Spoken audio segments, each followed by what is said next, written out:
បាទជម្រាបសួរមានបងប្អូនជាច្រើនស្នើសុំខ្ញុំឲ្យធ្វើបាទវីដេអូជាភាសាកូរ៉េងាយនៅពេលដែលគាត់ទទួលបានមេសេចការងារហើយតាក់ទងទៅក្រុមហ៊ុនគេតើគាត់គួរតែនិយាយពាក្យអីខ្លះអញ្ចឹងទៅថ្ងៃនេះដែរគឺខ្ញុំបាទនឹងធ្វើជាវីដេអូមួយហើយនឹងពាក្យងាយដែលបងប្អូនអាចយកទៅប្រើប្រាស់បាននៅពេលដែលបងប្អូនទទួលបានមេសេចហើយខលទៅសួរក្រុមហ៊ុនគេហើយមុនពេលសន្ទនាគឺមានពាក្យខ្លះដែលបងប្អូនត្រូវរៀនបាទដូចជាពាក្យ Yoboseo បាទ Yoboseo ខ្មែរយើងបកប្រែថាអាឡូបាទគឺជាពាក្យដែលពេលតែខ្មែរយើងលើកទូរស័ព្ទបាទលើកទូរស័ព្ទនិយាយគេនិយាយថាអាឡូពេលកូរ៉េគេនិយាយថា Yoboseo ហើយពាក្យមួយទៀតគឺ 가능하다 អាចទៅរួចហើយពាក្យមួយទៀតគឺ 면접 ប្រែថាសម្ភាសន៍ការងារដល់ពេល 면접을 보러 가다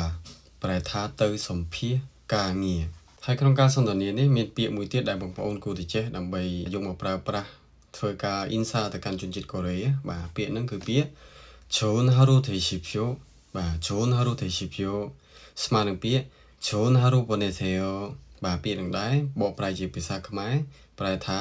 សូមឲ្យអ្នករីករាយពេញមួយថ្ងៃឬក៏សូមឲ្យវាជាថ្ងៃល្អរបស់អ្នកពេញមួយថ្ងៃអញ្ចឹងយើងចូលទៅមើលការសន្ទនារបស់ខ្ញុំហើយវីដេអូហ្នឹងតួអង្គមាន2នាក់បងប្អូនបាទគឺពលករបរទេសហើយនិងបុគ្គលិកក្រុមហ៊ុនដោយសារតែអត់មានដៃគូទេអញ្ចឹងទេគឺខ្ញុំសម្ដែងតែឯងទេបាទ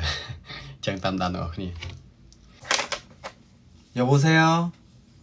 거기는 공지선화 맞으시죠? 네 맞습니다 무슨 일로 전화하세요?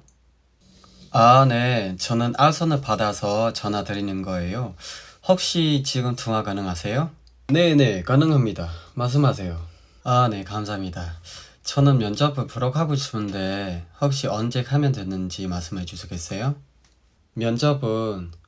내일 오후 3시 반쯤에 오세요. 예, 그리고 늦지 않도록 하세요. 네, 알겠습니다. 그대 많아요. 좋은 하루 되십시오. 네, 좋은 하루 보내세요. បាទអធិស្ឋានបងប្អូនផងដោយសារតែវីដេអូថ្ងៃហ្នឹងគឺរៀងនិយាយញាប់តិចហើយបាទដើម្បីឲ្យសំដែងរៀងចូលតួប៉ុន្តែអត់អីទេដោយសារតែខ្ញុំដាក់អក្សរនៅលើអេក្រង់នេះអញ្ចឹងទេបងប្អូនបាទអាចចម្លងអក្សរនៅលើអេក្រង់នេះយកទៅទន្ទិញហើយប្រើប្រាស់បានដូចគ្នាបាទអត់មានបញ្ហាអីទេហើយមួយទៀតពេលដែលបងប្អូនទៅសភាកុំភ្លេចស្លៀកពាក់ឲ្យបានសមរម្យផងបាទអញ្ចឹងវីដេអូថ្ងៃហ្នឹងគឺមានតែប៉ុណ្្នឹងឯងបាទសង្ឃឹមថាបងប្អូនចូលចិត្តនៅវីដេអូនេះអញ្ចឹងជួបគ្នាវីដេអូក្រោយបាយបាយ